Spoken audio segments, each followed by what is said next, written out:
నమస్కారం. నా పేరు శ్రీరామ్ శర్మ.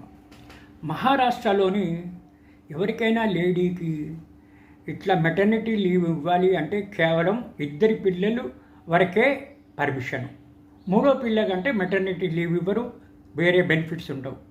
కానీ ఈ కేసులో సదరు మహిళకి 3వ పిల్ల పుట్టింది. 3వ పిల్ల పుట్టంగానే ఇట్లా మెటర్నిటీ లీవు అలాగే వేరే బెనిఫిట్స్ కూడా ఇవ్వడం జరిగింది. దీన్ని క్వశ్చన్ చేస్తూ మహారాష్ట్ర హైకోర్టులో పిటిషన్ వేశారు. ఇది 2 జడ్జిల ధర్మాసనం, justice AS Chandurkar, justice Jitendra Jain.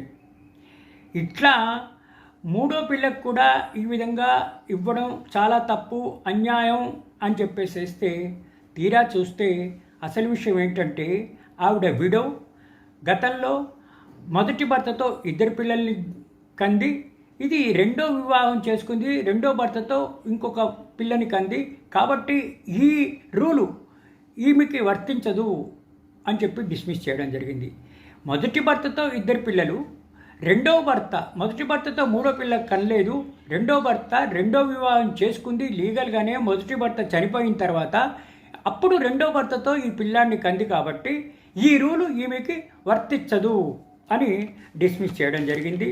ఇట్లా రిస్ట్రిక్షన్ కేవలం ఫస్ట్ భర్తతో 3 పిల్లలు పుట్టకూడదనే రిస్ట్రిక్షనే ఉంది. కానీ ఇట్లా వితంతు అయ్యి 2వ వివాహం చేసుకున్న భర్తతో ఇట్లా పిల్లలు కనకుండా ఉండాలి అనేది ఎక్కడ రూల్ లేదు అని చెప్తూ బాంబే హైకోర్టు ఈ రూల్ వీళ్ళకి వర్తించదు, అన్ని బెనిఫిట్స్ ఈమెకి వర్తిస్తాయి, అన్ని టర్మినల్ బెనిఫిట్స్ కానీ బెనిఫిషరీస్ కానీ అన్నీ కూడా ఇట్లా 3వ పిల్ల పుట్టినా కూడా 2వ భర్తతో పుట్టింది కాబట్టి ఇవి వర్తిస్తాయి అని డిస్మిస్ చేయడం జరిగింది.